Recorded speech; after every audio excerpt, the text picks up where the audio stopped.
আসসালামু আলাইকুম। তো আপনাদের অনেকেরই ইউটিউব অ্যাপসে ঢুকলে আপনাদের এই সমস্যাটা দেখাইতেছে।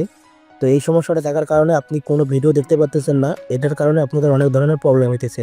তো এটা আপনারা কিভাবে সমাধান করবেন? তো অবশ্যই আপনারা কি করবেন এই ভিডিওটা শেষ পর্যন্ত দেখতে থাকবেন। আর একটা কথা বলে রাখি, যদি আপনারা আমার ইউটিউব চ্যানেল থেকে যদি ভিডিওটা দেখে থাকেন তাহলে অবশ্যই আমার চ্যানেলটি সাবস্ক্রাইব করে পাশে থাকবেন। আর যারা ফেসবুক পেজ থেকে দেখতেছেন অবশ্যই ফেসবুক পেজটা ফলো করে রাখবেন। ঠিক আছে? আমি এই ধরনের ভিডিও কিন্তু আপলোড করে থাকি। তো মূলত হইতেছে যে আমি যখন এটা অ্যাপ্লিকেশনে ঢুকি, এখানে অ্যাপ্লিকেশনে যখন ঢুকবো, ঢোকার পর কিন্তু আমার কিন্তু এই অপশনটা দেখাইতেছে, এই লেখাটা আসতেছে, কিন্তু এখানে কোনো ভিডিও শো করতেছে না। তো এটার কারণটা কি? এটা সমাধান কিভাবে করবেন?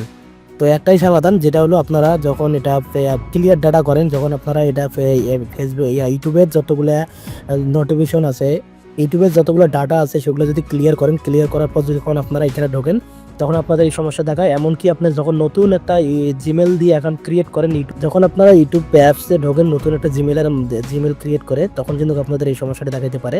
সেক্ষেত্রে এখন আপনি কি করবেন, এখানে যা শুধু আপনি সার্চ বার দেখতে পাবেন, সার্চে আপনার কি করবেন, যে কোনো একটা সার্চ করবেন। যদি আপনি মিউজিক সার্চ করেন, যেটাই সার্চ করেন না কোনো সমস্যা নেই, ওখানে যে শুধু একটা সার্চ করবেন। আমি একটা সার্চ করলাম, সার্চ করার পর এখানে একটা ভিডিও দেখবেন, যা শুধু একটা ভিডিও দেখবেন, আর কিছু করতে হবে না।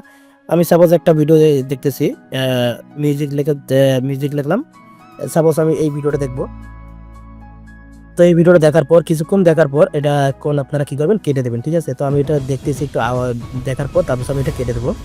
তো ভিডিওটা দেখা হয়ে গেল। ঠিক আছে? এটা ভিডিওটা দেখা হয়ে গেল, আমি এখন কি করবো, এখানে কেটে দেবো। ঠিক আছে? কেটে দেওয়ার পর এখন আমি কি করবো, আবার একটা এখান থেকে ক্লিয়ার করে দেবো। ক্লিয়ার করে দেওয়ার পর আবার একটু কি করবো, ইউটিউবে ঢুকবো। ইউটিউবে ঢোকার পর তারপর আপনারা এখানে দেখতে পারবেন আমার কিন্তু সমস্যাটা ঠিক হয়ে যাবে। দেখতে পাচ্ছেন? আমার কিন্তু সমস্যাটা ঠিক হয়ে গেল। এখন আর কিন্তু আর ওই সমস্যাটা দেখাইতেছে না। আমি কিন্তু এখন ডাইরেক্টলি অ্যাপসে ঢুকলে এখন ডাইরেক্টলি ভিডিও দেখতে পারবো। আবার ভিডিও যে কোনো ভিডিও চালাই শুনতে পারবো। ঠিক আছে? তো এই মূলত এইভাবে আপনারা সমস্যাটা সমাধান করে নিতে পারেন। এটা নিয়ে আপনারা অনেকে টেনশনে আছেন যে এটা কীভাবে সমাধান করব। তো এটাই হলো সহজ পদ্ধতি। যখন আপনারা নতুন একটা জিমেল ক্রিয়েট করেন, ক্রিয়েট করার পর কিন্তু আপনাদের কিন্তু এই সমস্যাটা দেখাবে। ইউটিউবে ঢুকলে আপনাদের কিন্তু এইটা দেখাবে, আপনাদের ল্যাপটপে হোক বা যে মোবাইল অ্যাপসে হোক, যেটাতে হোক না কেন, আপনারা তার শুধু যখন আপনাদের ওই লেখাটা দেখাবে তখন সাথে সাথে আপনি কি করবেন, একটা করবেন, ভিডিও সার্চ করে যে কোনো একটা ভিডিও দেখবেন, তাহলে আপনাদের ইউটিউবটা ঠিক হয়ে যাবে। ঠিক আছে? অ্যাপসটা ঠিক হয়ে যাবে। তো এই ছিল একটা কমপ্লিট ভিডিও। যদি ভিডিওটা যদি আপনাকে ভালো লাগে থাকে তাহলে অবশ্যই আমাদের ভিডিওতে লাইক কমেন্ট করে জানাবেন। তো বন্ধুরা, দেখাবে পরবর্তী ভিডিওতে। সবাই ভালো থাকবেন, সুস্থ থাকবেন।